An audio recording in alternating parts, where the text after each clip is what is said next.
A few years ago, I thought that if I bought a fitness tracker, I'd feel motivated to get fit. So I got one, and tracking steps was basically all I used it for. But now I've reached a point in my fitness journey where I believe that simply tracking steps would be the least valuable use of any wearable technology. And I know that's still the only thing most people use it for because it's easy to read. I'm not saying you shouldn't count steps, but as a data scientist, I wanted this video to help you use the numbers to make better decisions about your health and change behavior instead of spending hundreds of dollars on a gadget and hoping it automatically fixes your habits for you. So this is not a gadget review. This is an application video. From what I've observed, most people fail with fitness trackers not because of lack of data, but because they lack interpretation. They're overwhelmed by metrics without knowing which ones actually matter. They don't know how to read signals, see trends over time, or change their behavior based on what the data is actually telling them. So in this video, I'll show you how I actually use my Apple Watch, which metrics I pay close attention to, and which ones I take with a grain of salt. Basically, how this whole system helps me stay lean without relying on motivation alone. So if you've ever owned a fitness tracker and still struggled with consistency, this video is for you. Hi and welcome back to my channel. If you're new here, I'm Kriti. This channel is where we talk about the mindset shifts, systems, habits, and strategies that help take meaningful action towards your health, wealth, and life goals. Quick disclaimer before we continue. This isn't supposed to be medical advice. This is simply my personal experience and how I use health metrics to better understand and optimize my own fitness routines. If any of your health measurements seem unusual or concerning, it's important to consult a qualified medical professional.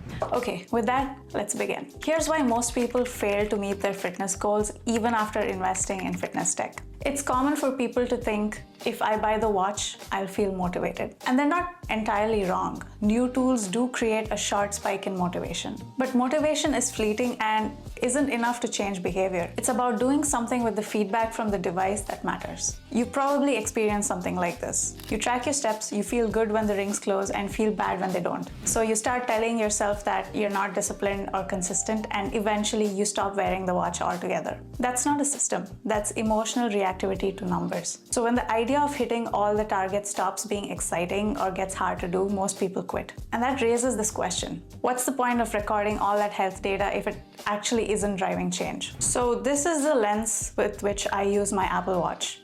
When I look at metrics, I already know the numbers are estimates at best. If my watch says I burned 350 calories, I don't expect that number to be perfectly accurate. What I care about are trends, the direction those metrics move in over weeks and months, and also how they average out over time. Of course, you have to wear the watch regularly in order to be able to see any of these patterns. So it's not about obsessing over daily numbers, but observing patterns over time. Let me show you what I mean. So let's go back to 2023. 2023 was a highlight year for me and one I often use as a case study. So here, if you only looked at the total steps I took in a single day, it's black or white. I crushed it on some days and hardly moved on others. But that's not the interesting part. When you zoom out, you see something else. Month after month, the baseline kept rising. I consistently increased my average step count every month. And because that baseline kept improving, all other metrics like energy burned and heart rate also improved with it across the board. Looking at the big picture this way is far more important to me and far more motivating than obsessing over one good day or one bad day. Now I'll show you which metrics I pay close attention to and which ones I monitor lightly. Before we start, if you're enjoying the premise of this video so far, make sure to hit like and subscribe. It helps me understand what resonates and build better content for self-directed, ambitious people like you.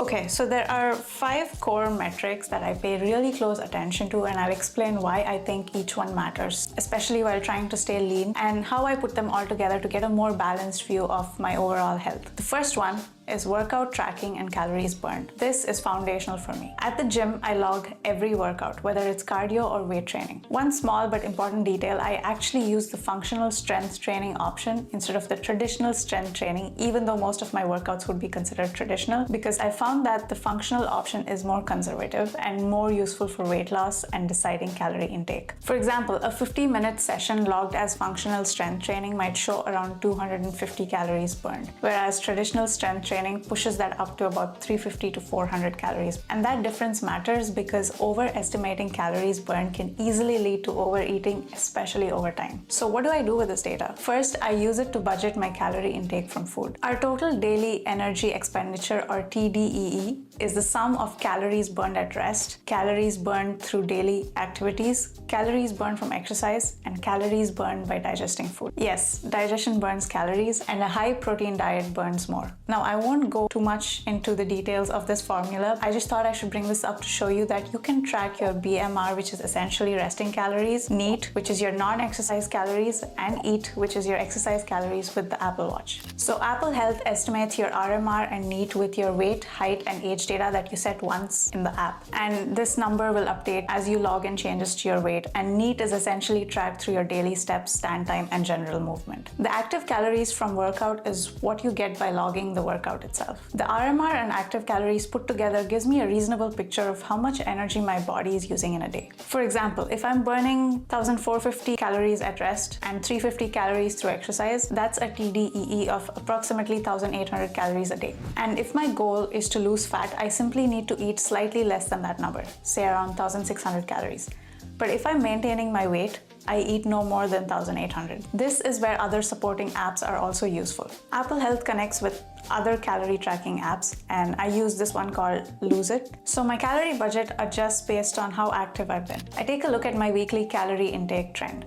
It helps me know if I stayed in a deficit over the week or not, and that's the big picture. If you're ever frustrated thinking that you're doing everything right but not losing weight, this is usually where the clarity shows up. If you've eaten less than you've burned the entire week, then you know you're on track to lose weight. Otherwise, you would just look at this graph and decide if you want to increase your activity levels or reduce your food portions. The other thing I wanted to call out about the resting calories is that I saw this number gradually go up as my activity levels increased and I built more muscle. That's a good sign. It means your body is becoming more efficient at burning calories even at rest. Here's a chart that shows exactly what I mean. For every 1 pound of muscle, you can burn extra 5 to 10 calories even at rest because muscle just uses up more energy. This is motivating because it reinforces the behavior. It tells you that what you're doing is working. And over time, this also changes your relationship with food, which means you can enjoy meals with less guilt because you understand the system behind it. By the way, I also talk about how you can build better relationship with food in another video, and I'll leave the link in the description below. The key point here is this. These numbers aren't just about tracking. They show you whether your habits are compounding in the right direction. So it's not just I feel proud, but it's more about my body is becoming more efficient. And that creates a new identity shift. It's like, this is the kind of person I am now.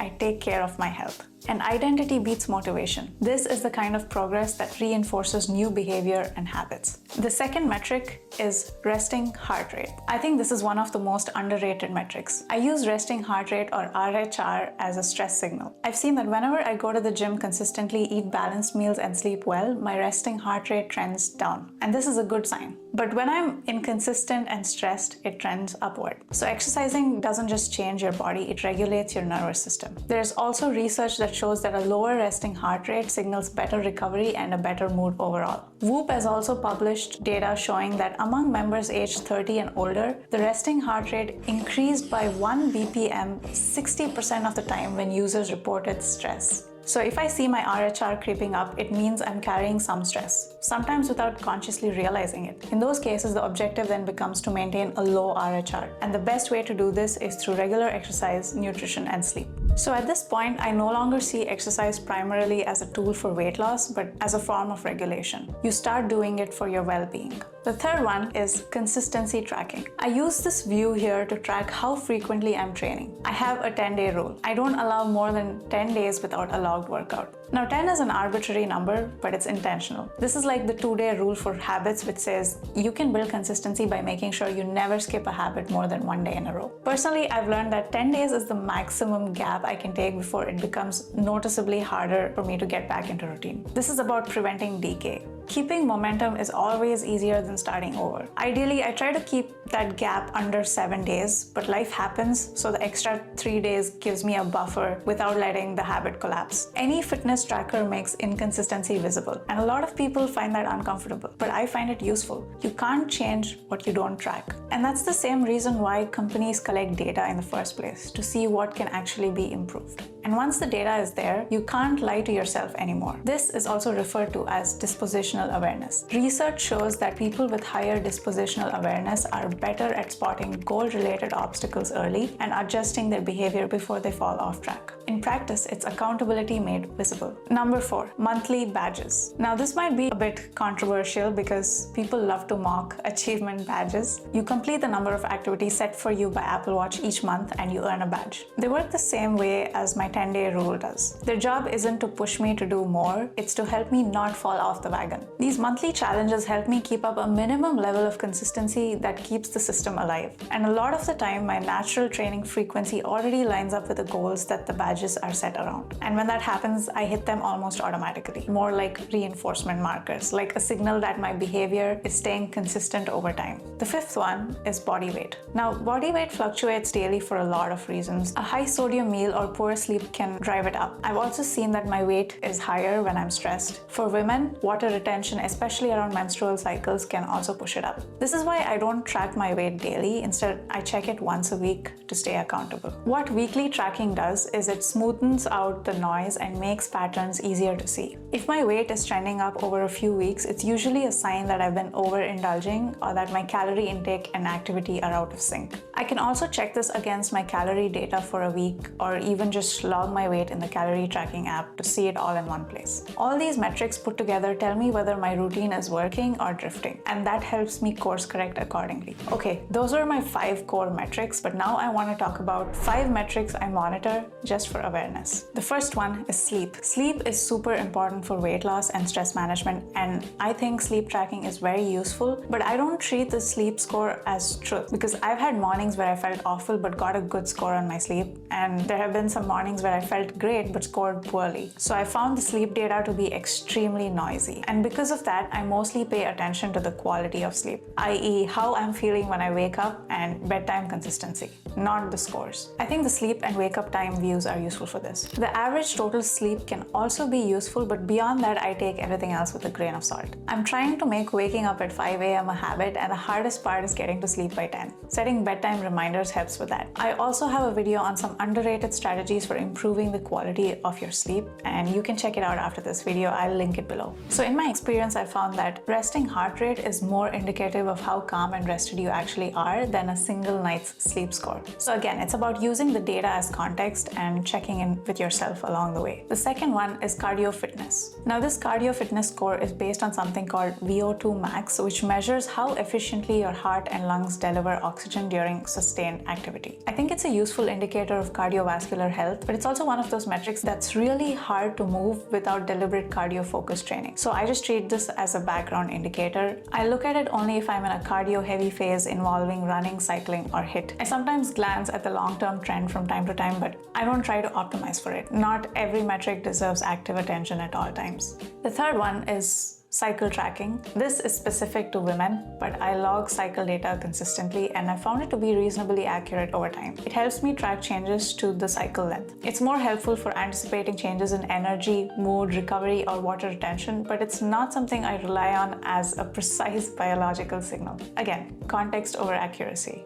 The fourth metric is hydration. So I recently started using the Lark water bottle, which logs my water intake directly into the app. And that turned out to be more useful than I expected. I realized that hydration is really easy to underestimate. And I saw that I was averaging about 1.3 liters a day when I should have been closer to 2.1. And of course, being underhydrated quietly affects things like your skin, energy, recovery, and even perceived sleep quality. I don't obsess over hitting an exact number, but having that visibility helps me course correct when I drift. It's another example of data acting as a reminder and not a rule. Lastly, we have steps, stand, and exercise minutes. Now, this would be the non-exercise component of the total daily energy expenditure formula that I earlier talked about. I do look at my steps and exercise minutes from time to time, but not in isolation. What I care more about is time spent training. My daily target is around 50 minutes, and I aim to exercise at least 3 times a week, which also aligns with the general activity recommendations. Some weeks I do more and some weeks less, but what matters matters is the weekly average. I try to hit 150 minutes per week at minimum. Step count helps me gauge how active or sedentary I'm being. I work a desk job, so if I'm not averaging at least 5,000 steps a day, it usually means I'm drifting. So yeah, steps and exercise minutes serve as a sanity check without becoming something I chase obsessively. Okay, so those were 10 to 12-ish metrics I track on my Apple Watch to get a holistic view of my fitness and well-being. At the end of the day, the real transformation isn't just physical, but it's how you relate to and use the data to improve your quality of life. Because the Apple Watch, or any other fitness tracker for that matter, isn't a motivation device. It's a mirror. And if you don't like what you see, the solution isn't waiting to feel motivated. It's taking more accountability. This approach that I've shared in this video should help you start looking at trends and the big picture. That's when the watch stops being just a gadget and starts becoming leverage. If you're only using your watch to track steps, you're probably leaving most of its value on the table. So this was my take on how I've been using the Apple Watch to stay lean for years. If you found this video helpful, hit like, subscribe, and I'll see you in the next one.